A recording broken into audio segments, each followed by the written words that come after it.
Pessoal, vamos para o segundo bloco, né, de física moderna. Falar um pouquinho sobre a teoria quântica, né?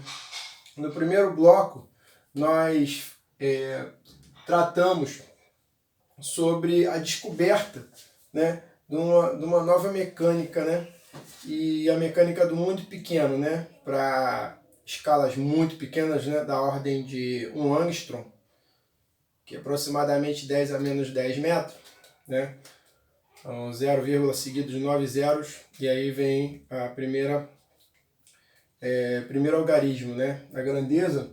E nós vimos considerações sobre o que chamamos de ato de desespero, né? Pois tinha-se um dilema, que era uma curva experimental de radiação, em que dois teoremas, né, a lei de Wein e a lei de Rayleigh-Jeans, né, eram muito próximos, mas não explicavam completamente o fenômeno, né? Até que em 1900, Ernst Max Planck, né, um físico alemão, postulou que a energia era proporcional à frequência, né? De forma que E igual a H vezes F, né? Em que F é a frequência de emissão, né, da luz. Foi um problema de termodinâmica, né, que deu início a tudo, né? E nós, a partir daí, desenvolvemos a mecânica quântica, né, falando de pacotes discretos de energia, né, chamado quanta. O quanta é um minúsculo pacote de energia quantizado, né, daí o nome quanta, em níveis de energia proporcionais ao número H, né, que é a constante de Planck. Correto? Isso foi o primeiro bloco, só relembrando.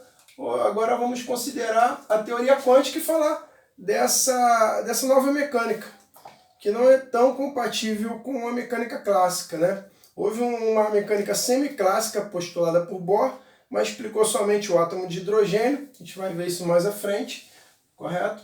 E a dualidade onda-partícula foi um dos primeiros dilemas da teoria quântica, né? Porque alguns fenômenos eles eram bem explicados à luz desses corpos serem ondas, né? Como por exemplo o elétron, a luz mesmo, né? Os átomos, né, nas suas partículas.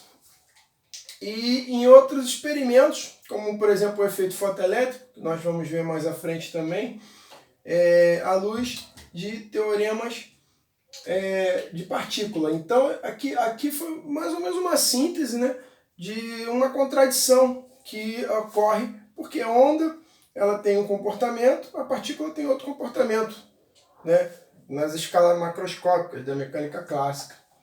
Porém, isso não parece ser verdade para a mecânica quântica, né? Daí vem nossa primeira questão, né, ao considerar a mecânica quântica e separar ela da física clássica, né, que é da onde ela teve que acabar se afastando, né, e formular uma nova mecânica, né? Mas isso só ocorre para átomos, né, da ordem de 10 a menos 10, como eu falei, próximo disso, nessa ordem de grandeza, né? E o que diz aí a dualidade onda-partícula, né? Tem várias considerações, mas principalmente ela fala o seguinte: tudo se propaga como se fosse uma onda, né, e troca energia como se fosse uma partícula.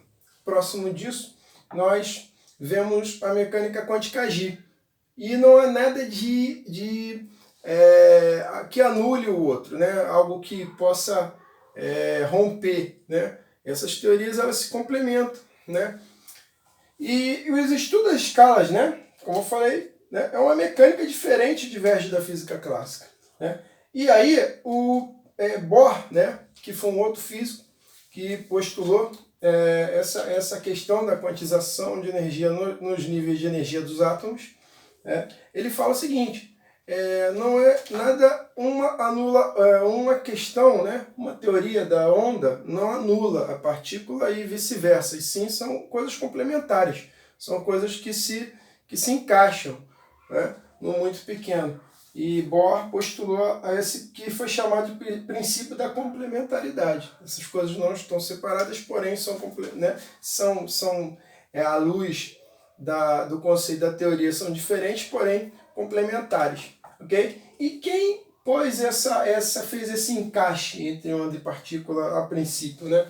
Foi a hipótese de Broglie. Né? De Broglie foi um físico francês e ele, na tese de doutorado dele, postulou o seguinte, que os pacotes quantizados de energia, que são os fótons, né, poderiam ser considerados como partículas, correto?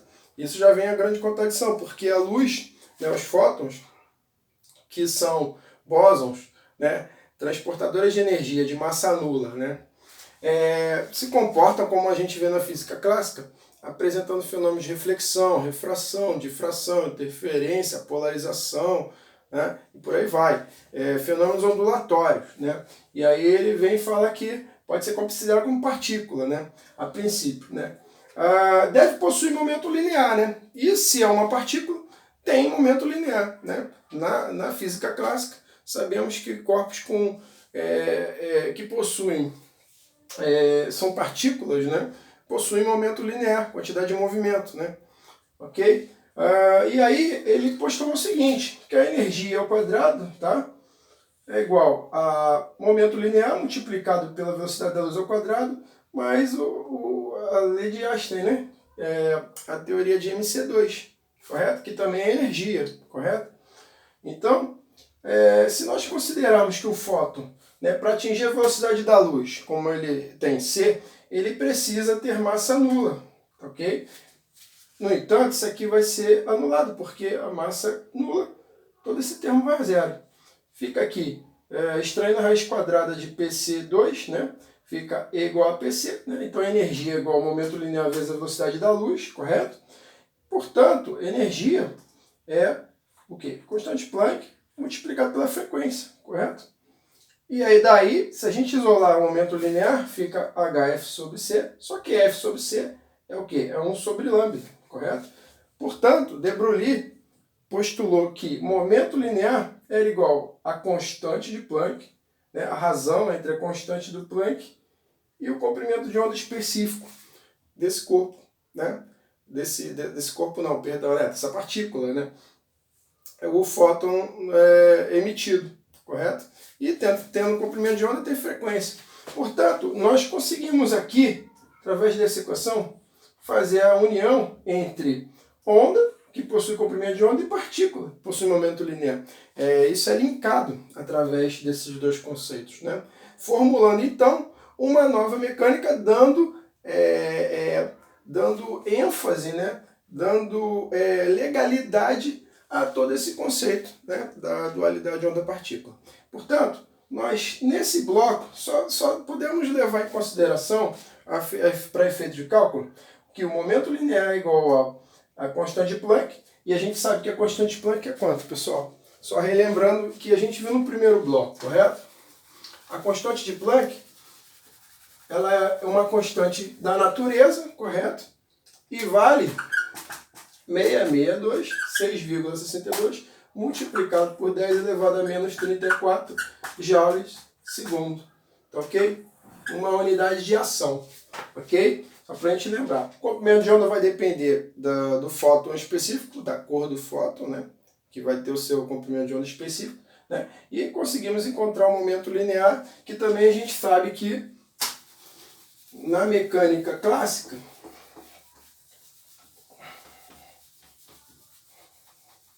o momento linear é igual a massa vezes a velocidade. Se considerar a luz, né, vai ser m vezes c, ok? Portanto, está aqui o esboço do nosso cálculo, né? Aqui tudo que a gente, as ferramentas matemáticas para a gente prosseguir, além do conceito, que não deixa de ter a sua importância também, ok? Vamos para o terceiro bloco, falar de modelos atômicos e algumas mais outras considerações, ok? Aguardo vocês até a próxima.